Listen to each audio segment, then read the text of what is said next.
Be ready. 5 seconds.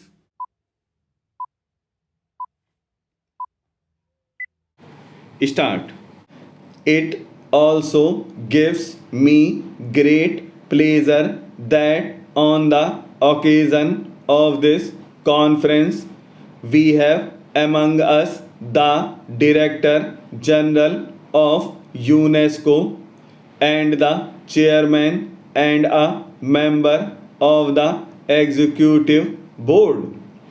Their participation will enable them to appreciate the problems and aspirations of a region where more than half of mankind lives. It will also give the new Director General a deeper insight into the tasks which await the organization in this part of the world. The proposal to set up national commissions in member states is to be commended for many reasons.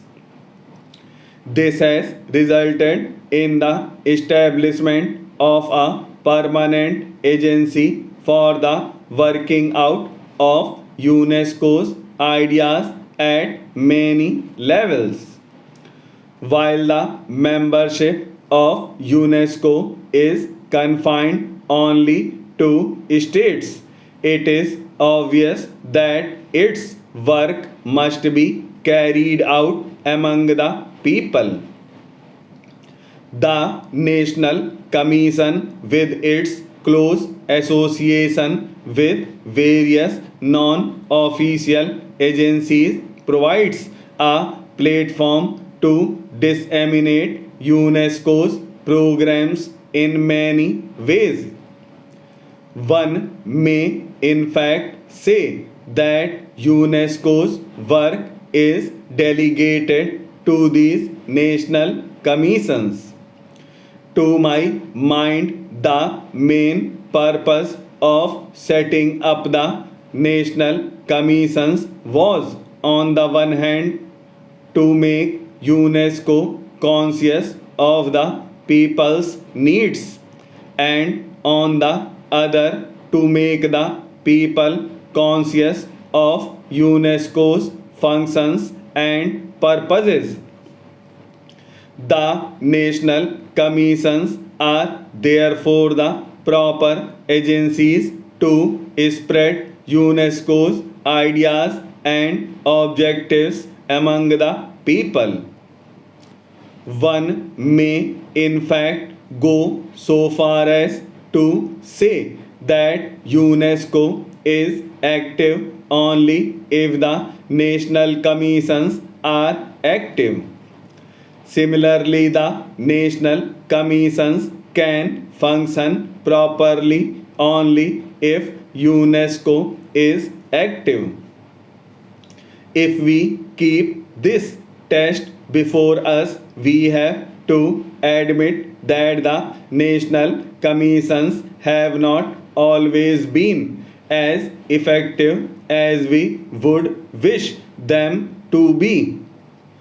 I am not referring to the United States or some of the European countries, for I have no direct knowledge of the activities of the national commissions in these areas. So far as the eastern countries are concerned, by and large, they have not yet fulfilled what we expected of them. The commissions have been set up, offices opened, and staff employed, but they have not yet made their influence felt in their own countries, nor have they reflected adequately their points of view in framing UNESCO's general program. This is the feeling I have in respect of the Indian National Commission. Though our foreign friends may think otherwise, it is therefore necessary for us to devise methods by which national commissions may be activized. Apart from the desire to have representatives of neighboring countries among us, this is one of the main reasons why we have invited fraternal delegates from sister nations. It is our purpose and hope that their association may create an opportunity where representatives of the Asian and African national commissions may meet and consider why more progress was not achieved. Such discussions will also help all of us to define more sharply the main objectives of UNESCO and advise it on the programs which are necessary to fulfill these objectives in the context of the East. I wish in this connection to place before the conference some important issues which to my mind have prevented a more effective implementation of UNESCO's ideals and programs. My purpose is to express the feelings of my country and other countries in the East fully and frankly. There is no suggestion of complaint in what I am going to say. In the Brotherhood of UNESCO, there must not be any occasion for mutual recrimination. It is, however, necessary that we understand one another clearly and fully, for without such understanding, we cannot cooperate in the achievement of our common goal. The first thing I want to say is that there is a feeling throughout the East that the UN and its specialized agencies have not yet given to the East the attention which it can rightfully claim.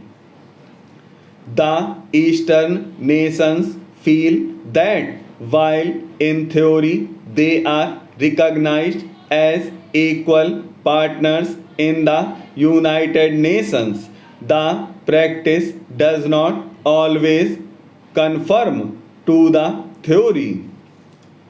They feel that the central offices of the UN and allied agencies do not fully understand their problems and needs. So long as there is this feeling, it will be difficult to create wholehearted enthusiasm for the UN and UNESCO in these regions. One of the reasons for such a feeling in the East is its recollections of the attitude which developed in the West in the 18th century. Two things happened simultaneously in that period.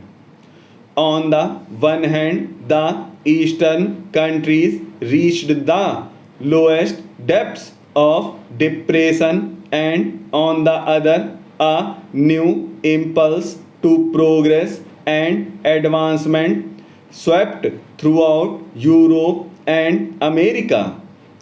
The inevitable result of these developments was that the Western nations divided the world into two categories. There was on one side the free and superior world of the Western peoples, and on the other the world of inferior and subject nations in Asia and Africa of the world.